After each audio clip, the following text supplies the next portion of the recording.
Seguinte, eu vou sortear um tema e o que for sorteado eu vou começar a criar a modelagem de banco de dados do tema sorteado.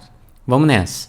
Bom, e a ideia desses vídeos de modelagem de banco de dados é você praticar, é você assistir esses vídeos que eu vou lançar aqui no canal para você praticar e não ficar mais enrolado quando você precisar modelar um banco de dados, independente do assunto. Para me ajudar, eu vou utilizar aqui o ChatGPT para ele sortear um tema. Então eu falei para ele aqui, ó, sorteia um tipo de estabelecimento, me envie apenas um tipo. Vou enviar. Farmácia.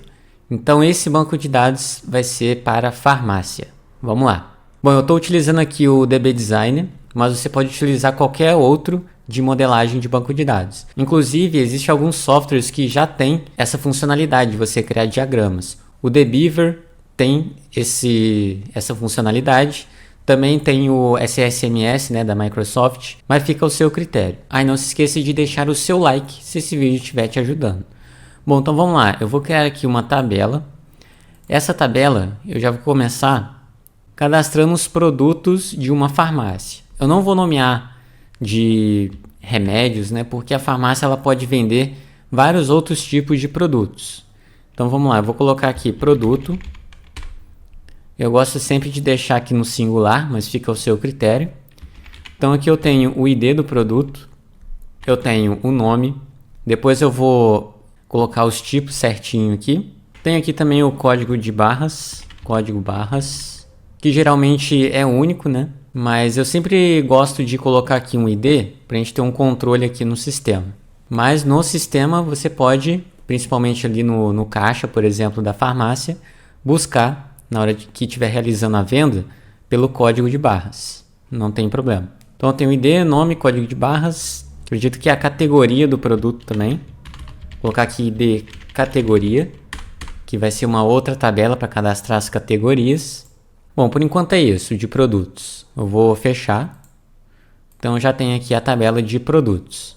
Ah, faltou eu colocar os tipos, né? Então aqui é um varchar. O nome eu vou colocar aqui de 50. Aqui eu vou colocar o código de barras. Ele vai ser um varchar. Deixa eu ver aqui quanto que é. Bom, pesquisei, ele tem 13 dígitos. Vou colocar aqui 13. ID da categoria int.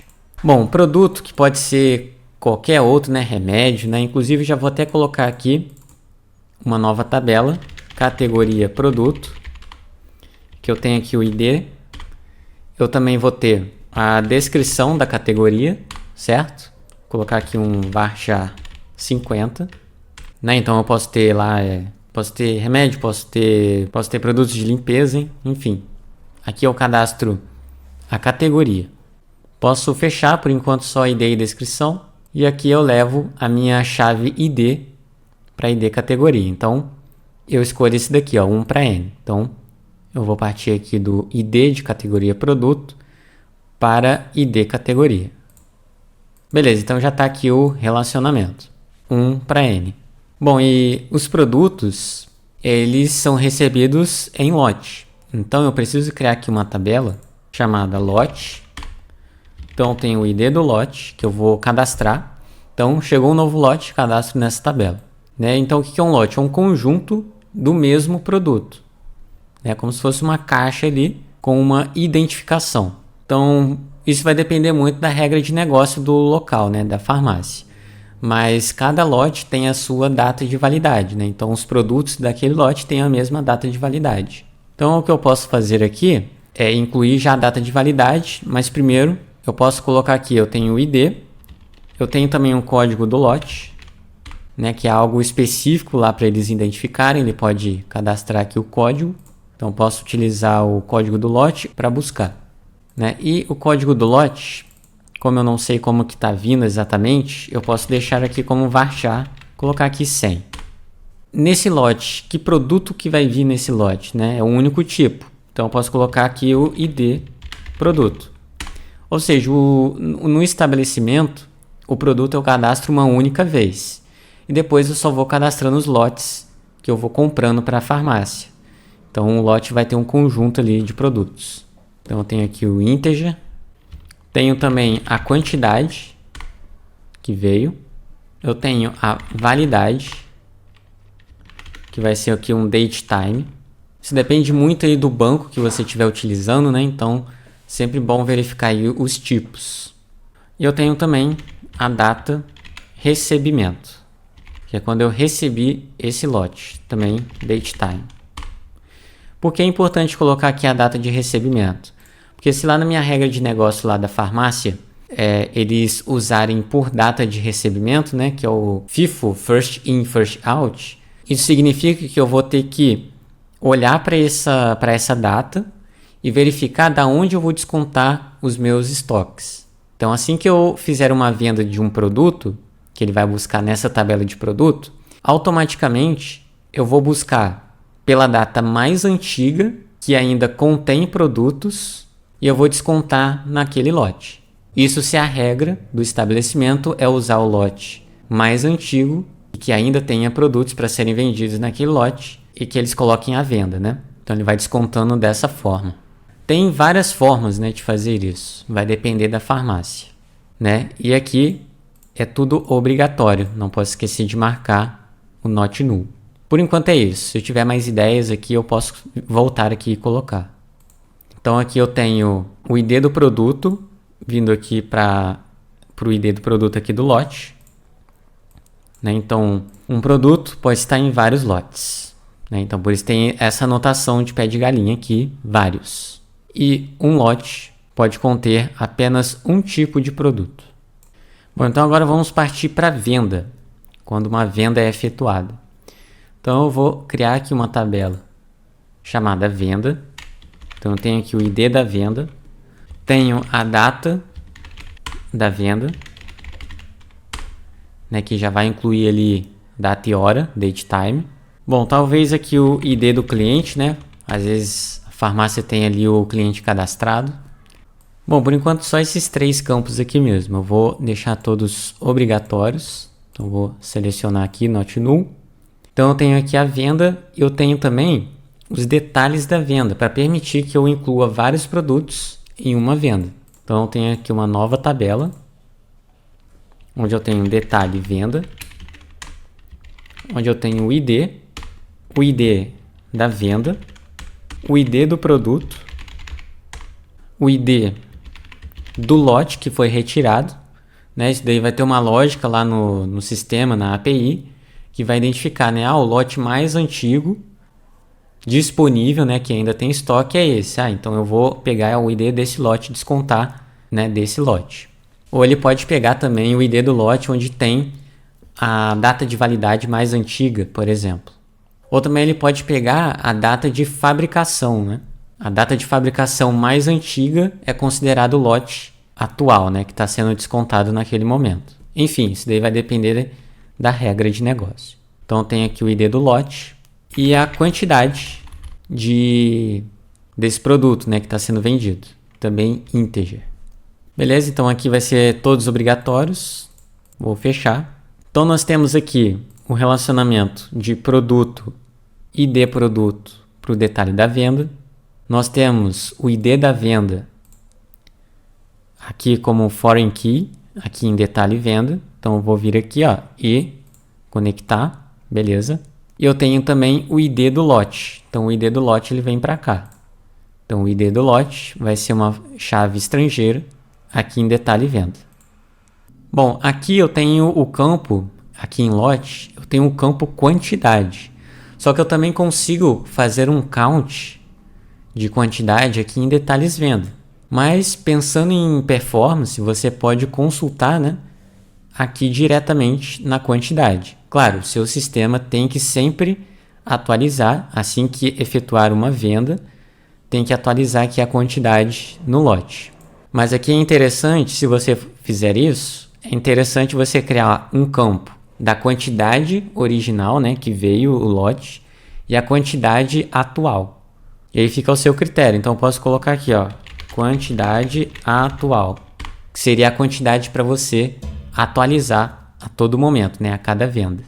Aí você atualiza esse campo e não o campo quantidade, que é a quantidade original do lote, que veio assim que você recebeu aquele lote.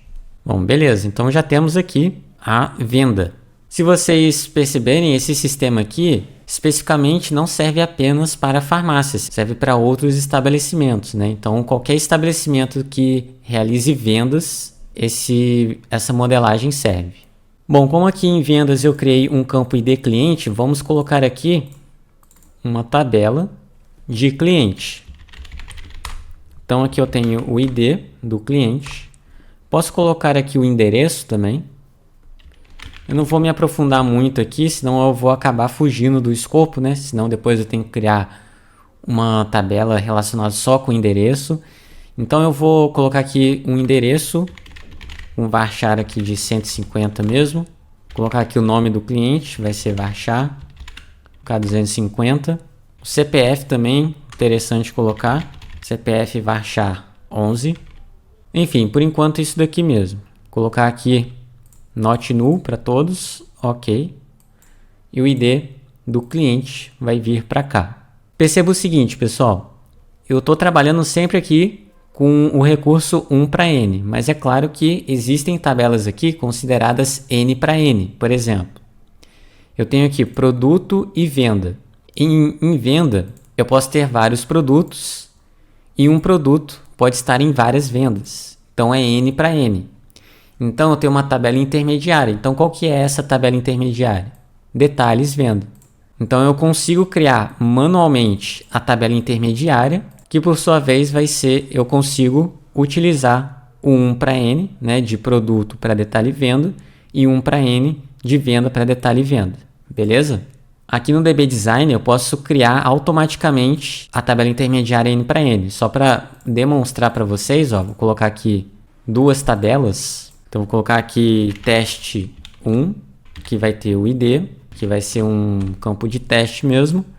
E aqui eu tenho uma outra tabela, vou colocar aqui teste 2, aqui eu tenho o ID, vou colocar aqui teste 2, e eu tenho um relacionamento aqui de N para N. Então, vou colocar aqui, ó, esse aqui, ó, N para muitos. Ó, então, esse cara aqui para esse cara. Olha só o que ele já me criou. Ele criou uma tabela intermediária, só que olha só o que ele me fez aqui, ó. 1 para N, né, dessa tabela para essa, e 1 para N dessa tabela para essa. É a mesma coisa que eu fiz aqui, só que eu não deixei explícito, né, para vocês que produto e venda é N para N. Eu já criei aqui o detalhes vendas. Eu prefiro fazer manualmente a tabela intermediária, que eu já consigo nomear do jeito que eu quero, né? Então aqui eu preciso nomear manualmente. E também, olha só, ele já cria uma chave primária composta. Eu costumo trabalhar com chave primária única, né? Com um valor apenas. Então você não tem que ficar alterando a tabela intermediária. Vou apagar esse exemplo aqui. Só mais um detalhe aqui, ó, detalhe venda. Posso colocar aqui também, ó, ID tipo pagamento. E eu posso criar uma nova tabela. Isso aqui são detalhes, tá? Que eu vou percebendo aqui depois. Então, vou colocar aqui tipo pagamento. Vai ter aqui o ID e a descrição, que aí fica por conta do estabelecimento cadastrar os tipos. Ou você já deixa pré-cadastrado, né? Pix, boleto, né? Não sei se pode ter boleto, mas enfim, você pode deixar livre isso daqui. Então, vou fechar. Aqui é obrigatório, né? Então, vamos relacionar aqui, ó, que detalhe venda. Vamos trazer aqui a chave, né? ID tipo pagamento. Agora sim. Pessoal, uma correção aqui, tá? Aqui, o ID tipo pagamento não é nessa tabela. Então, eu vou excluir, fechar aqui, remover esse relacionamento. Yes, ok. Na verdade, o tipo pagamento é aqui na venda, né? Porque é o tipo de pagamento que o cliente usou para pagar esse conjunto de produtos que foram cadastrados aqui nos detalhes da venda, né? Então aqui eu vou repetir várias vezes o ID da venda, que vai identificar a lista de produtos. Então aqui em venda, que eu tenho o ID tipo pagamento. Tipo pagamento. Agora sim tá certo. Então eu vou trazer o ID para cá. Beleza, pessoal? Então, com isso, finalizamos a modelagem de banco de dados para o estabelecimento de farmácia ou qualquer outro tipo de estabelecimento que tenha vendas, né? Bom, é claro que você pode melhorar isso daqui, né? Criar novas tabelas, isso daí vai depender da farmácia, mas você já tem aqui uma base para um sistema desse tipo. Bom, então o vídeo está chegando ao fim. Muito obrigado por assistir até aqui. Deixe o seu like e se inscreva aqui no canal para receber mais vídeos como esse. Vou ficando por aqui. Falou, até o próximo vídeo. Não se esqueça de me seguir lá no Instagram, @cafécombug.